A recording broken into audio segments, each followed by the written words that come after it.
अब इस आइलैंड में गर्मी बहुत होती है और एमा फुल पैंट नहीं पहन सकती और वो पैंट ही पहनकर भी नहीं रह सकती, तो वो अपनी फुल पैंट को काट के शॉर्ट कर लेती है। इसके बाद एमा देखती है कि डीन उस झोपड़ी में आकर सो रहा है, तो वो भी उसके पास आकर सो जाती है। तभी अचानक डीन एमा की तरफ मुड़ता है और उस पर हाथ रख देता है, पर एमा को ये अच्छा लगता है और वो कुछ नहीं कहती।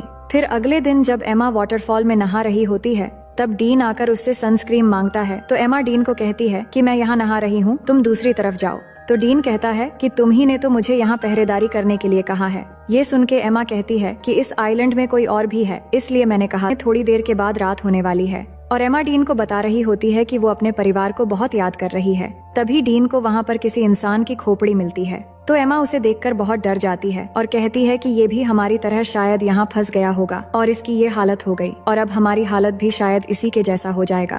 पर डीन उसे कहता है कि ये शायद कोई मछुआरा या फिर कोई स्मगलर होगा जो यहाँ आकर मर गया था, लेकिन हमारे पीछे हमारे पेरेंट्स हैं और हम यहाँ अकेले नहीं हैं। और उसे विश्वास दिलाता है कि अगर हम एक दूसरे के साथ ऐसे ही देते रहेंगे तो हम यहाँ कभी नहीं मरेंगे और एक दिन हम जरूर घर वापस जाएंगे। और ये कहने के बाद वो एमा को किस करने लगता है। एमा पहली बार किसी को किस कर रही थी और उसे अच्छा भी लग रहा था और अब रात भी हो गई थी। फिर क्या होना था, डीन सारी हदें तोड़ देता है और आइलैंड में एक तूफान आता है और इस तूफान को एमा पहली बार एंजॉय करके बहुत खुश थी। फिर सुबह होने के बाद एमा जागकर देखती है कि डीन यहाँ नहीं है, तो वो डीन को पुकारने लगती है, पर वो उसे नहीं मिल रहा था। तो एमा बहुत घबरा जाती है और उसे ढूंढने के लिए जंगल में चली जाती है और थोड़ी दूर आगे जाकर वो देखती है कि डीन एक गड्ढा खोद रहा है। तो एमा को समझ नहीं आ रहा था कि डीन ये क्यों कर रहा है। तभी अचानक एमा गिर जाती है और उसे घुटने पर चोट लग जाती है, जिसके बाद डीन तुरंत उसकी चोट को ठीक करने लगता है और उसे कहता है कि तुम्हें कुछ नहीं होगा। फिर वो दोनों वाटरफॉल में नहाने लगते हैं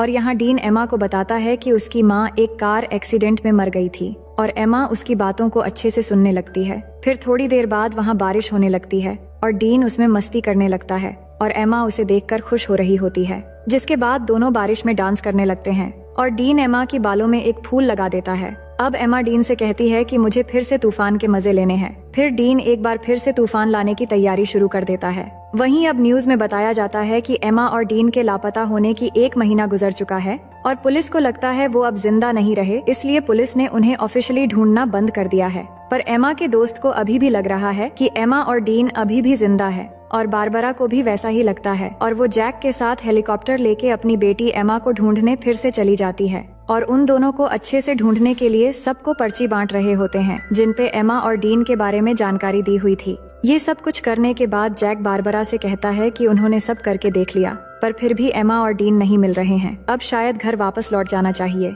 ये सुनकर बारबरा